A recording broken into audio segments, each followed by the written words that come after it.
تو اور فقہ حنفی سے متعلقہ مسائل کے ساتھ ایک دفعہ آپ کی خدمت میں حاضر ہیں۔ ایک اور کویسچن تھا کہ یہ پانی پینے کے بعد بعض اوقات گلاس میں برف بچ جاتی ہے تو کیا اس کو پھینک سکتے ہیں؟ اسراف تو نہیں ہے؟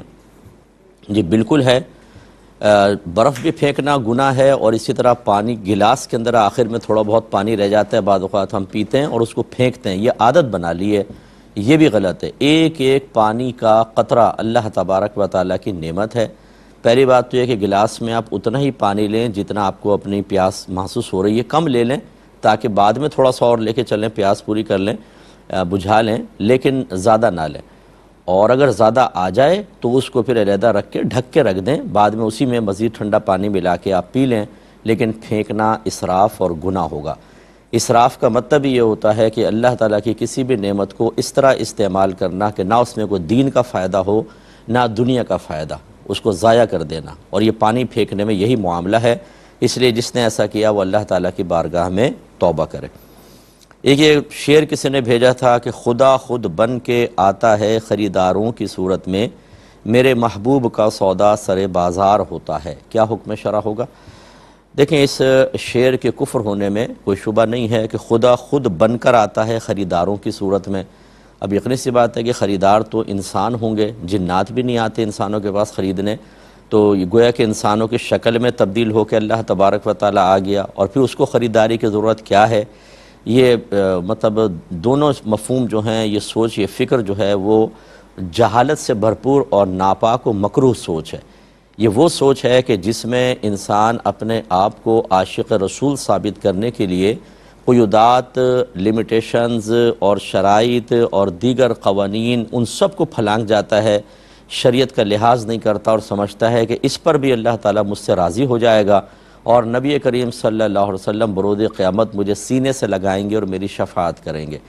یہ احمقانہ سوچ پتہ نہیں کیسے ہمارے ہاں پیدا ہوئی، اور اس کو پروان چڑھانے میں یقیناً جاہل قسم کے پیروں کا بھی بڑا کردار ہے کہ وہ بعض اوقات ایسے قوال جو پیشہ ور قسم کے قوال ہوتے ہیں، جن کو کلام کی اونچ نیچ کا کچھ پتہ نہیں ہوتا، وہ اچھوں کو بھی بدنام کرتے ہیں۔ ہر شعبے میں اچھے لوگ بھی ہوتے ہیں اور برے بھی ہوتے ہیں، اور وہ بعض اوقات کلمات کفر اپنے قوالیوں میں پڑھ رہے ہوتے ہیں، اور جتنے سامنے بیٹھے ہوتے ہیں پیر بھی خوش ہو رہا ہوتا ہے اور مریدین بھی خوش ہو رہے ہوتے ہیں۔ سمجھ تو خیر مریدین کو کچھ بھی نہیں آتا، اور میرا غالب گمان ہے کہ پیر کو بھی نہیں سمجھ میں آتا، لیکن وہ کفریہ شعروں کے اوپر مدح کر رہے ہوتے ہیں، پیسے دے رہے ہوتے ہیں، تو پھر لازم بات ہے کہ اس طرح کی چیزیں چلیں گی۔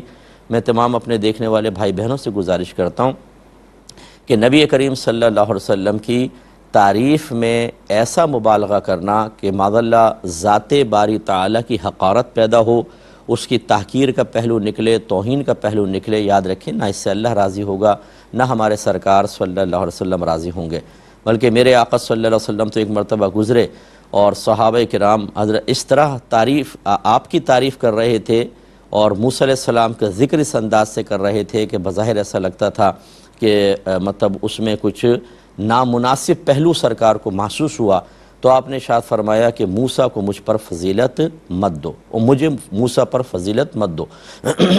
اس کی شرح بیان کی، یعنی اس انداز سے نہ دو کہ میری اس طرح سے تعریف کرو کہ موسیٰ علیہ السلام کے لیے توہین یا تحقیر کا پہلو نکلے۔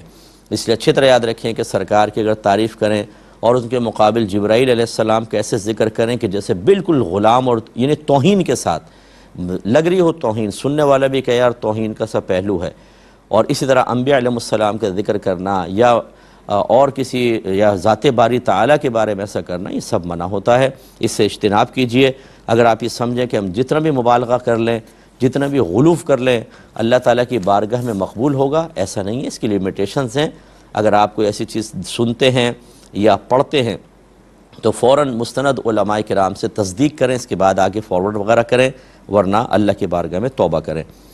یہ پڑوسی ملک سے، انڈیا سے ایک کویسچن آیا تھا، ہمارے شکیل ایڈوکیٹ بھائی ہیں، انہوں نے بھیجا تھا کہ ایک مسلمان سود لیتا رہا، یعنی قرضہ دیتا تھا اور اس پر سود لیتا تھا، اب اس نے اس کو چھوڑ دیا ہے، تو صرف توبہ کرنا کافی ہوگا یا جتنا اس نے سودی مال کمایا اس کو صدقہ بھی کرنا ہوگا؟ اگر اس نے اس مال سے اپنا گھر بنا لیا یا گھر کا ساز و سامان لے آیا تھا تو اس کے بارے میں کیا حکم شرع ہے؟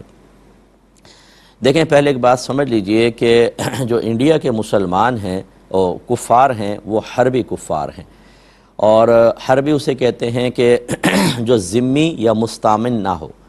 اور ذمی کون ہوتا ہے کہ جب حاکم اسلام کسی ملک پہ بعض اوقات حملہ کرتا ہے، وہ قبضے میں آ جاتا ہے، تو وہاں کے لوگ یہ کہتے ہیں، ان کو آفر کی جاتی ہے کہ مسلمان ہو جاؤ۔ اگر وہ کہیں کہ نہیں ہم مسلمان نہیں ہوتے تو سیکنڈ آفر یہ ہوتی ہے کہ ہمارے ذمے میں آ جاؤ، ہم تمہاری حفاظت کریں گے اور تمہیں تمہاری عبادات وغیرہ سے نہیں روکیں گے، تعرض نہیں کریں گے، لیکن تمہیں یہاں رہنے کا ہماری طرف سے جو تمہیں تحفظ دیا گیا اس کا ایک ٹیکس دینا ہوگا، جس کو جزیہ کہتے ہیں۔ تو وہ اگر راضی ہو جاتے ہیں تو چونکہ حاکم اسلام ان کا ذمہ لیتا ہے تو ان کو ذمی کافر کہتے ہیں۔ اور ایک یہ ہوتا ہے کہ باہر سے کوئی کافر اسلامی مملکت میں آتا ہے اور وہ حاکم سے پناہ طلب کرتا ہے کہ میری جان، مال، عزت و آبرو کی حفاظت کیجیے گا، میں اتنے عرصے کے لیے آیا ہوں پھر چلا جاؤں گا، تو حاکم اس کو امن دیتا ہے۔ تو چونکہ وہ امن طلب کرتا ہے، اور امن طلب کرنے والے کو مستامین کہتے ہیں، امن طلب کرنے والا، اور وہ جب اس کو امن دے دیا جاتا ہے تو اس سے پھر کوئی تعرض نہیں کر سکتا، اس کو مار نہیں سکتا، تو وہ مستامین کہلاتا ہے۔ ان دونوں کے احکام علیحدہ ہیں۔ تو جو کافر ان دو کی تعریف پہ پورا نہ اتر رہا ہو وہ حربی کافر ہوتا ہے۔ تو ہندوستان کے کافروں کو اعلیٰ حضرت امام علیہ سنت نے حربی کافر قرار دیا، اگرچہ ہندوستان دارالاسلام ہے، دارالحرب نہیں ہے، کیونکہ جہاں اسلامی حکومت پہلے رہی ہو یا اب موجود ہو وہ پھر دارالاسلام کہلاتا ہے، دارالحرب نہیں۔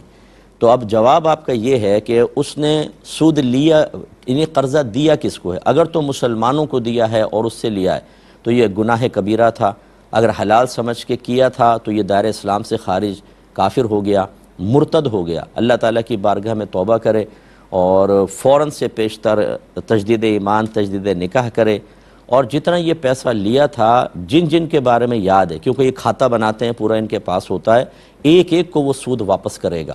ہاں جس کے بارے میں یاد نہیں، پتہ نہیں، کوئی مر گیا یا وارث بھی نہیں ہے تو اس مال کو صدقہ کرے گا۔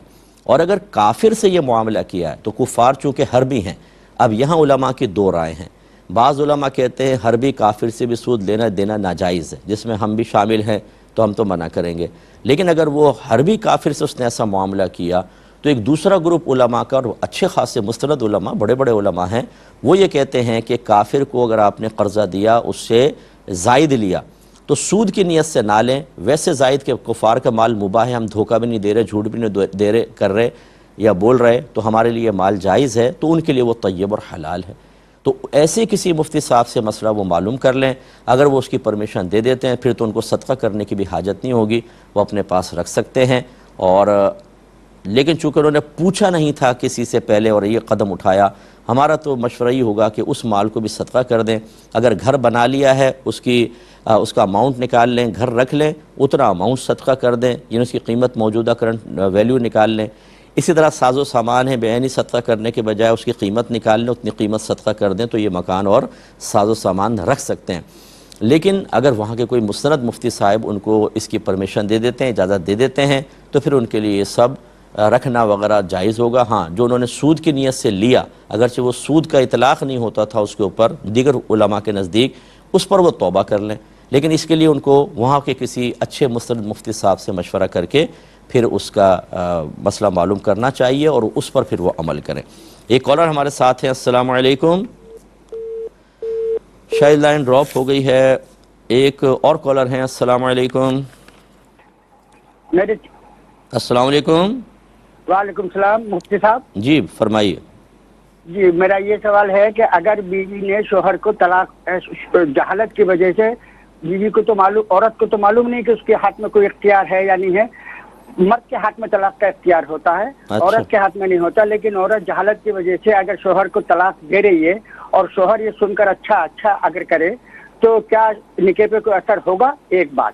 اور دوسرا سوال یہ ہے کہ اگر کوئی شخص اس کا منہ بھی بند ہے، زبان بھی بند ہے، اور اندر ہی اندر منہ کے اندر زبان ہلاتے ہوئے اگر وہ طلاق دے دے تو کیا یہ دل میں دینا شمار ہوگا یا زبان سے دینا شمار ہوگا؟ بس دو سوال ہیں میرے۔ ٹھیک ہے، میں عرض کرتا ہوں۔ یہ لے لیتے ہیں کہ اگر دیکھیں، پہلی بات تو یہ کہ دیکھا یہ جائے گا کہ کیا تفویض طلاق تو نہیں ہوا تھا۔ تفویض کا مطلب ہوتا ہے سپرد کر دینا، طلاق مانے تفویض طلاق کو سپرد کر دینا۔ اگر تو شوہر نے بیوی کو طلاق کا اختیار سونپ دیا تھا تو وہ بھی دو طرح کے الفاظ ہوتے ہیں. اگر یوں کہا تھا تم اپنے آپ کو طلاق دے لو تو اسی مجلس اور محفل میں بیوی کو طلاق دینی ہوگی. نہیں دے گی، جیسے اٹھیں گے، جیسے کھانے پینے لگے بات کی، وہ اختیار چلا جائے گا. لیکن اگر دوام والے ہمیشگی والے الفاظ سے اختیار دیا تھا کہ تم جب چاہو خود کو طلاق دے دو، پوری زندگی کے لیے اختیار عورت کو حاصل ہے. پھر اگر ایک کا اختیار دیا تھا تو ایک، دو کا اختیار ہے دو، تین کا اختیار دیا تھا تو تینوں کا اختیار عورت کو حاصل ہوگا. اس میں پھر وہ یہ کر سکتی ہے کہ وہ کہے کہ میں اپنے آپ کو طلاق دیتی ہوں. وہ پھر فوراً واقع ہو جائے گی، شوہر اچھا یا برا کہے یا نہ کہے، کیونکہ شوہر نے خود اس کو اختیار دیا تھا اور ہمیشگی والے الفاظ کہے تھے. تو یہ جو بعض اوقات نکاح نامہ فل کرتے ہوئے اس میں لکھتے ہیں کہ کیا شوہر نے بیوی کو طلاق کا کوئی اختیار دیا ہے، تو اس میں بعض اوقات یس کر دیتے ہیں. اور اکثر یہ نکاح نامہ قبول سے پہلے ہو رہا ہوتا ہے. شوہر قبول نہیں کرتا، اس سے پہلے فل کر رہے ہوتے ہیں، پھر تو اس کا کوئی اعتبار ہی نہیں ہے. اور قبول کرنے کے بعد اگر فل کیا تو وہ اس میں اگر دوام کے الفاظ نہیں ہیں تو یاد رکھیں کہ نکاح کی مجلس تک ہی حق رہے گا. جیسے یہ بدل گئی وہ حق گیا. تو یہ لوگوں کو پتہ ہی نہیں ہوتا، لکھوا لیتے ہیں اور بعد میں اختیار نہیں رہتا، بلکہ لڑکیاں بعض اوقات اس اختیار کو استعمال کر کے جدا بھی ہو جاتی ہیں، حالانکہ ان کا اختیار تو ختم ہو چکا تھا. تو یہ ذہن میں رکھیں.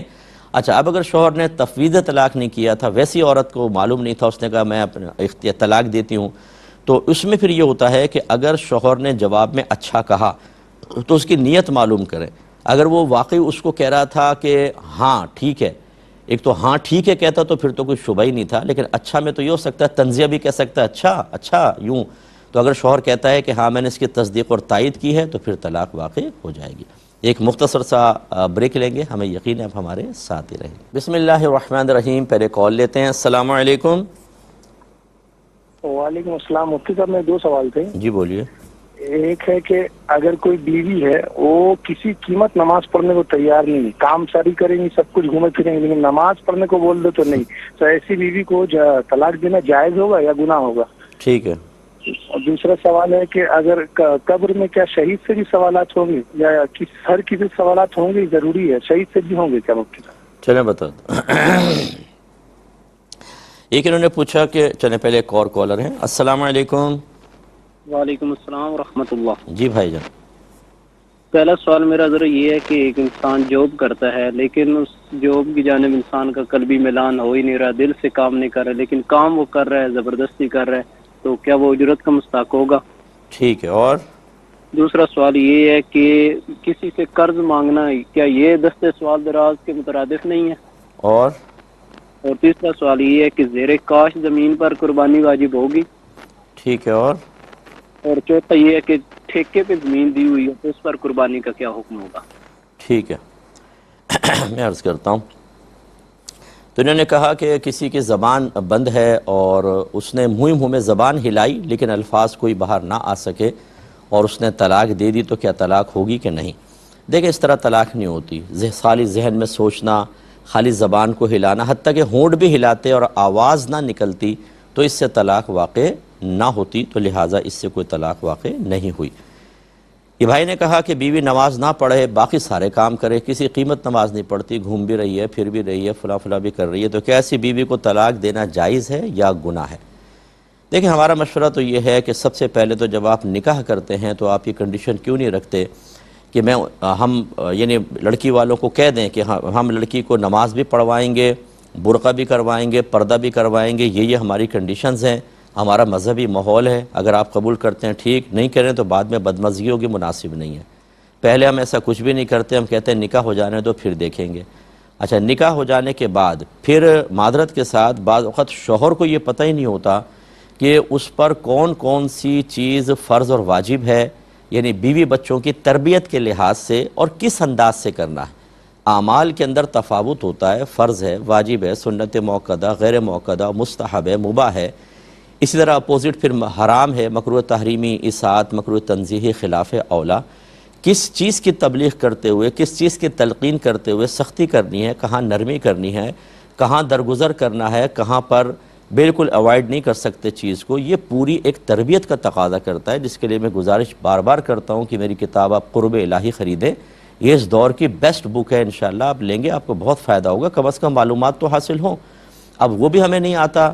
ہم بعض اوقات جب بیوی سے لاڈ پیار کر رہے ہوتے ہیں تو اس کی ہر غلطی کو نظر انداز کر کے جرت مند کر رہے ہوتے ہیں یا شادی کے شروع میں ہم کہتے ہیں ابھی سختی نہیں بعد میں کروں گا، جب وہ پہلے ہی سارے گناہوں کی عادی ہو جاتی ہے، بے عمل رہنے کی عادی ہو جاتی ہے، اس کے بعد پھر ہمارے اندر کا مومن جاگتا ہے اور ہم کہتے ہیں کہ اب تمہیں رابعہ بصریہ بنا کر دم لیں گے، اور وہ بھی کہتی ہے میں نے بھی قسم کھائی ہے کہ میں تمہاری اطاعت نہیں کروں گی۔ پہلے آپ نے خود پختہ کر لیا، بلکہ آپ کی بات نہیں کر رہا ہوں، سائل کی، میرے کیونکہ مشاہدے میں بہت چیزیں آتی ہیں، سائلین پوچھتے ہیں، بلکہ شوہر بعض اوقات گناہوں میں تعاون کرتا ہے ابتدائی دنوں کے اندر کہ چلو ابھی میں تھوڑا سا نرمی کر دیتا ہوں، نئی آئی ہے پھر آہستہ آہستہ کر لیں گے، لیکن اس میں اس کی عادت بگڑ چکی ہوتی ہے۔ تیسری چیز یہ ہے کہ فرض کر لیں سب کچھ کر لیا آپ نے، اس کے باوجود یہ روش ہے تو میں طلاق کا ہرگز عرض نہیں کروں گا، اگرچہ فقہی نقطہ نگاہ سے اگر عورت کے بے نمازی پن کو بنیاد بنا کر طلاق دی جائے تو یہ گناہ نہیں ہے۔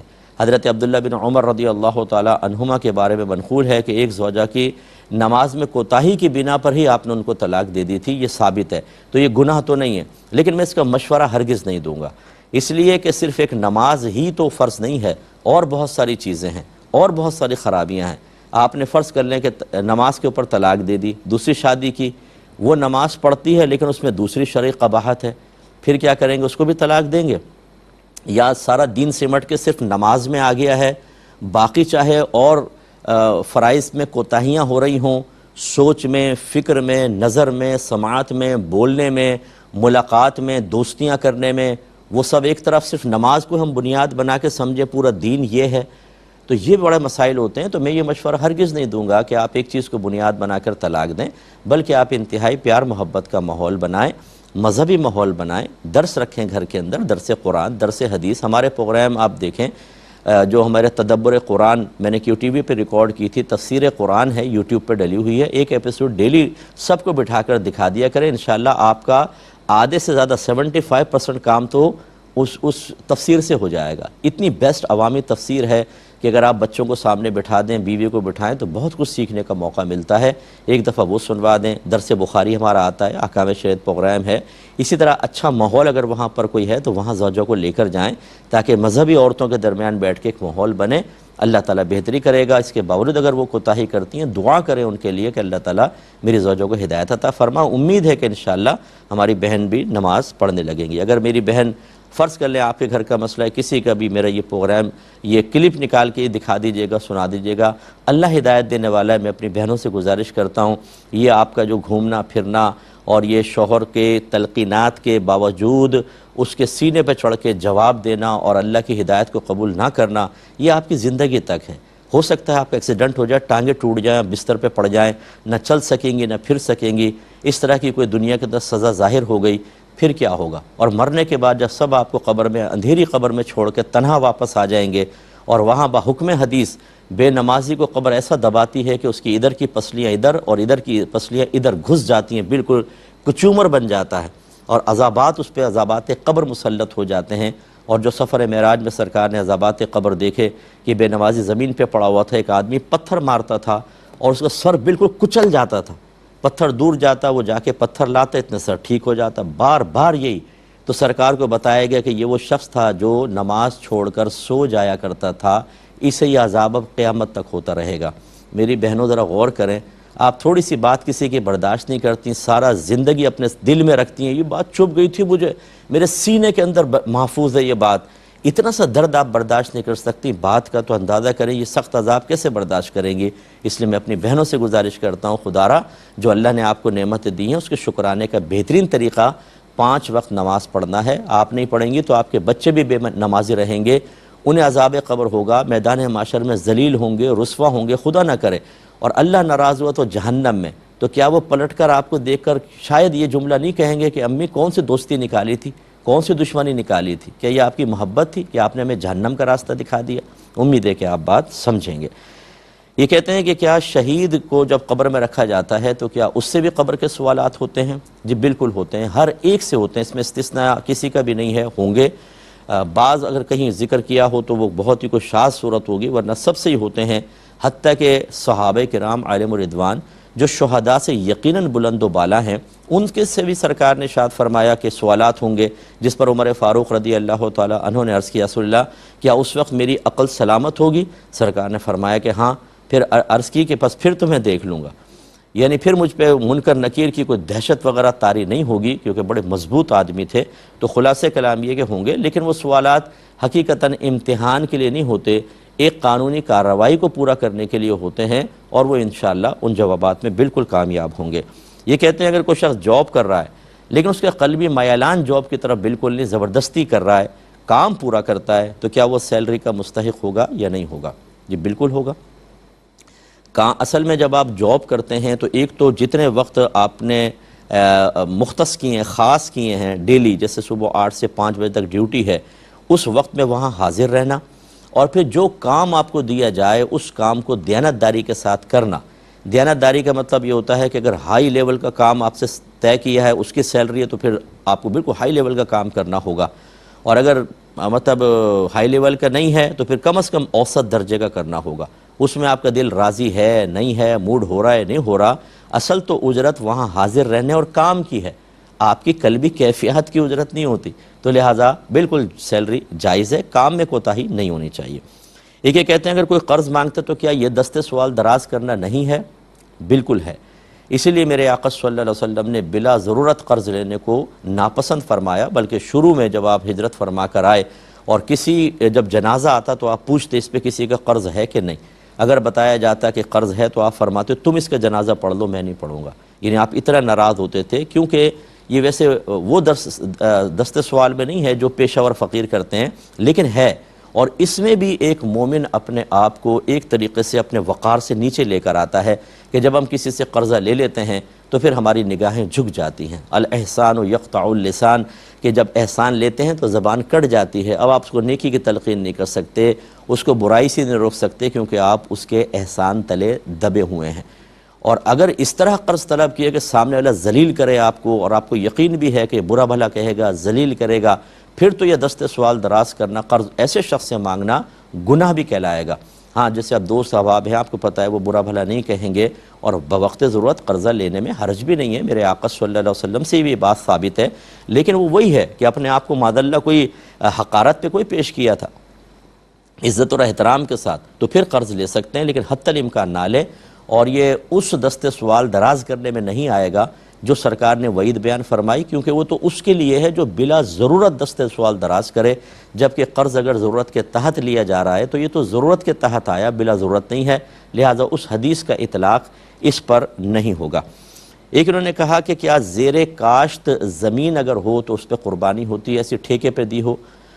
دیکھیں ہمارے فقہائے کرام نے جو لکھا ہے نا وہ یہی ہے کہ ان 3 دنوں میں کوئی بھی شخص کسی بھی قسم کے ایسے مال کا مالک ہو جس کی قیمت 52.5 تولہ چاندی تک پہنچ جائے تو اس پہ قربانی لازم ہوتی ہے، تو لہٰذا قربانی لازم ہوگی۔ ایک مختصر سا بریک لیں گے، ہمیں یقین ہے آپ ہمارے ساتھ ہی رہیں گے۔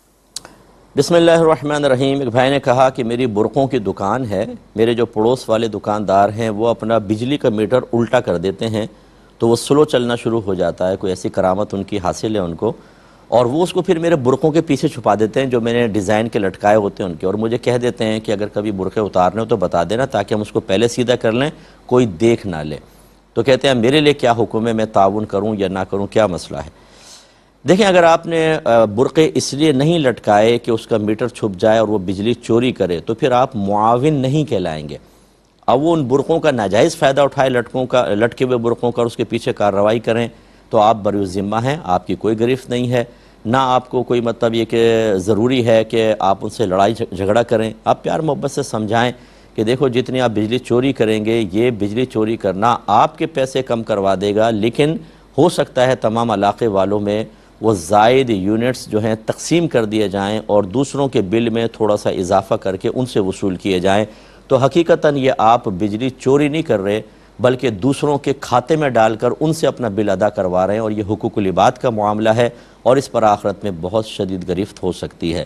پیار محبت سے سمجھائیں، لڑائی جھگڑا نہ کریں، اب وہ نہیں مانتے تو ان کی مرضی ہے، آپ برقعے ضرور لٹکائیں، وہ چاہے اس کے پیچھے کارروائی کریں، لیکن آپ تعاون کی نیت نہ کریں تو آپ بری ذمہ ہیں، اور کوشش یہ کریں کہ کوئی ایسا برقع اضافی نہ لٹکائیں، جیسے آپ اس حد تک لٹکا رہے ہیں، یہاں آدھا میٹر نظر آ رہا ہے تو آپ نے کہا ایک اور لٹکا دیتا ہوں تاکہ پورا چھپ جائے، تو یہ چھپانے کی نیت کے بالکل آپ کا قصد و ارادہ نہ ہو، وہ اس کے غلط استعمال کریں تو وہ قابل گرفت ہیں، اور اللہ کی بارگاہ میں احتیاطاً آپ توبہ بھی کر لیں۔ یہ کہتے ہیں کہ کیا ٹوٹے تارے کو دیکھنا کیسا ہے، کیا اس سے حاجت پوری ہوتی ہے؟ تو یہ وہی مطلب ہمارے گھروں میں معروف مقولے ہوتے ہیں کہ بھئی ستارہ ٹوٹ کے جا رہا ہو تو اس کو دیکھو، اس سے حاجت پوری ہو جاتی ہے۔ اس سے اس کا ہمارے مذہب سے کوئی تعلق نہیں ہے، تعلیم شرع اس کی تلقین نہیں کرتی ہے، نہ اس سے کوئی مطلب آپ غور کریں کہ تارہ ٹوٹا تو حاجت پوری ہو جائے گی۔ اس سے کیا ہوتا ہے؟ آپ نے تارہ توڑا ہے، یا کوئی حدیث میں لکھا ہو کہ تارے توڑ دو، اپنی نگاہوں سے نظر لگا دو ان کو، تارہ ٹوٹے گا تمہاری حاجت پوری ہو جائے گی۔ تو اس قسم کی جب کوئی چیزیں قرآن حدیث سے ثابت نہ ہوں تو خواہ بنا کر اور اپنے بچوں کے درمیان اس کو جاری کرنا، گھر والوں کے درمیان، اور یہ کہنا بھی سنا ہے، یہی سب سے بڑی خرابی ہے کہ آپ سنی سنائی بات کو جب گھر میں رائج کر دیتے ہیں، وہ ایک سوچ بن جاتی ہے، فکر بنتی ہے، نظریہ بنتا ہے، عقیدہ بن جاتا ہے، اور وہ بعض اوقات قرآن و حدیث کے خلاف ہوتا ہے۔ اس طرح ہمارے پورے گھر والے بدعتی ہو جاتے ہیں، اور بدعتی کی سزا بہت سخت ہے آخرت کے اندر۔ اس لیے کوشش یہ کیجئے کہ اس طرح کی بے سروپا باتوں پہ توجہ نہ کریں۔ ہاں بہت سی چیزیں ہوتی بھی ہیں، حدیثوں سے ثابت ہوتی ہیں، پہلے تصدیق کریں، اس کے بعد اس کو اپنے گھر میں عام کریں، ورنہ اجتناب کیا جائے۔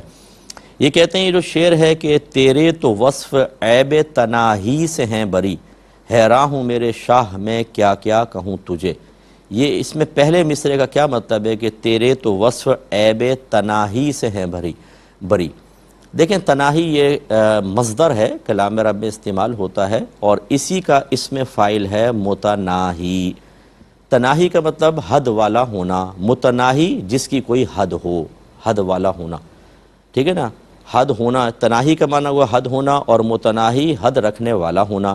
تو جس چیز کو ہم شمار کر سکیں، اس کی کوئی لیمٹ ہو، اسے کہتے ہیں متناہی، اور اگر اس کی کوئی لیمٹ نہ ہو اسے کہتے ہیں لا متناہی یا غیر متناہی۔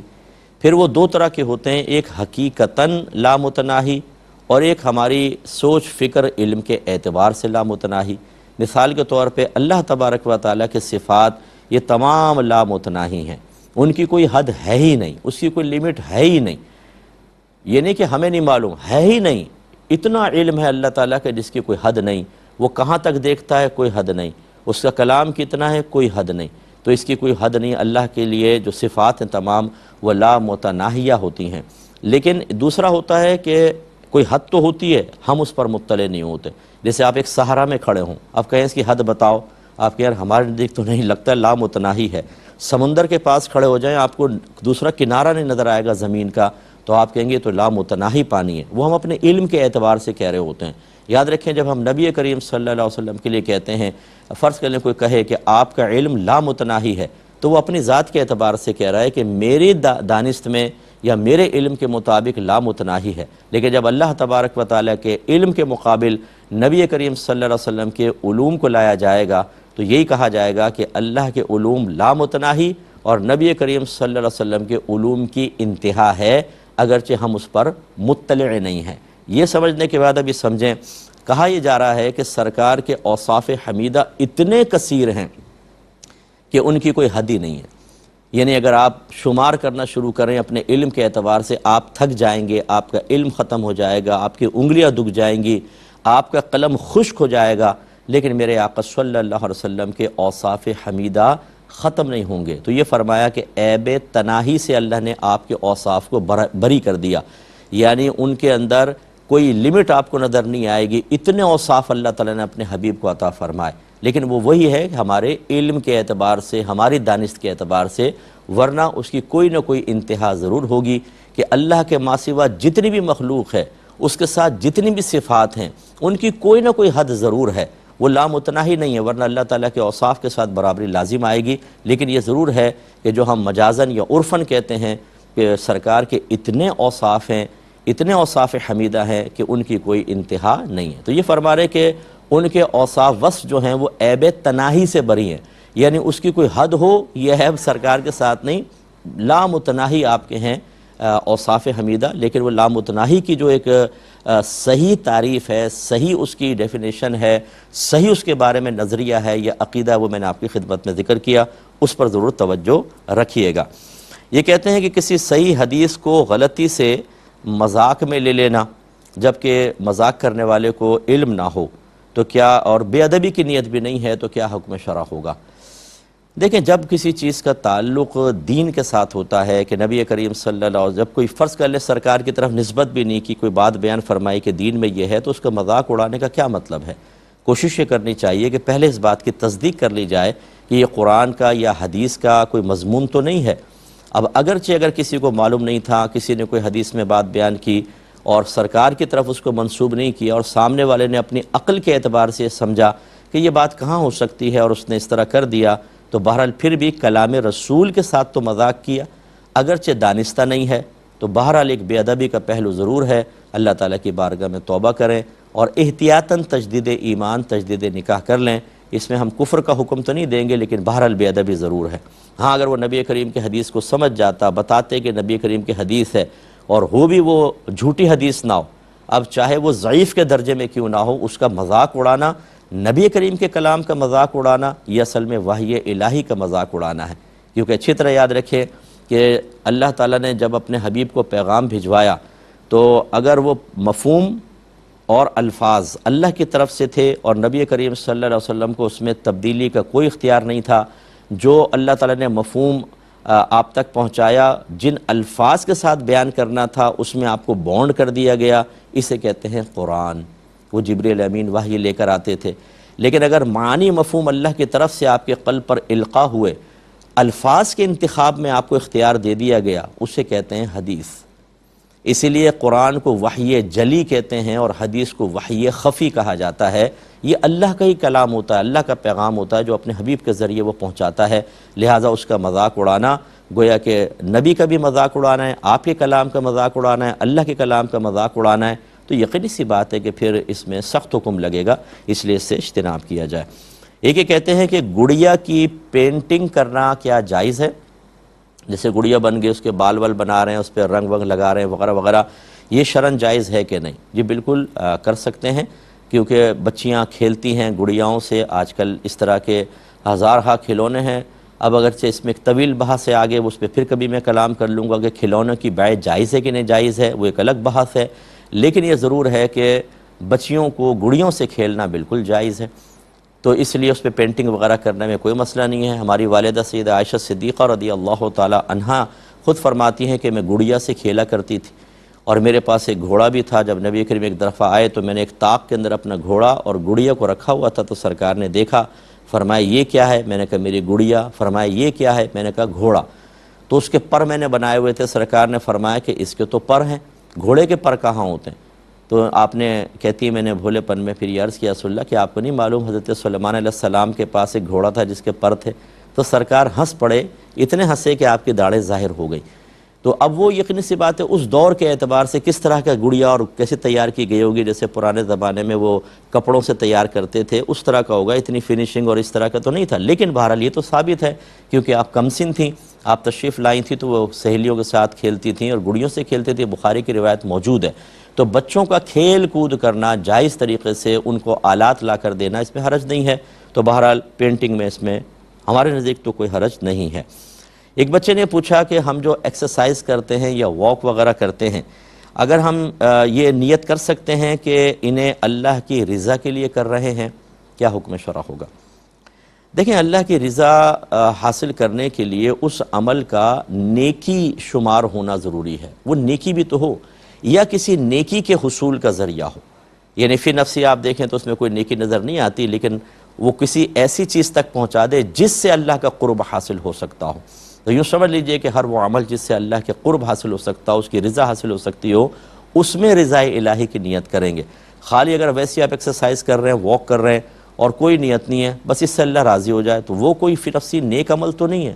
واک سے کیا قرب الہی کا تعلق، ایکسرسائز سے کیا ہے؟ ہاں اگر آپ یوں کریں کہ اگر میں واک کروں گا یا ایکسرسائز کروں گا تو فٹ رہوں گا، جب فٹ رہوں گا تو صحت رہے گی، صحت رہے گی تو میں یکسوئی سے اللہ تعالیٰ کی عبادت کروں گا اور اللہ کی رضا حاصل کروں گا۔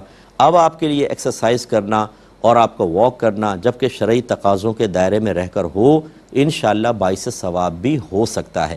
نبی کریم صلی اللہ علیہ وسلم صحابہ کے مابین جو جوان تھے، بعض اوقات کشتی کروایا کرتے تھے، ستر کی حفاظت کے ساتھ دوڑ لگوایا کرتے تھے، گھڑ دوڑ کروایا کرتے تھے، کیونکہ یہ تمام جہاد کے معاملے میں آسانی فراہم کرتے تھے، تو یہ اس کا وسیلہ بنتے تھے۔ ایسے کوئی وسیلہ بنے تو ٹھیک۔ اب چونکہ ہمارے پروگرام کے وقت تقریباً ختم ہو رہا ہے، انشاءاللہ کل زندگی رہی تو 8 سے 9 دوبارہ آپ سے ملاقات کا شرف حاصل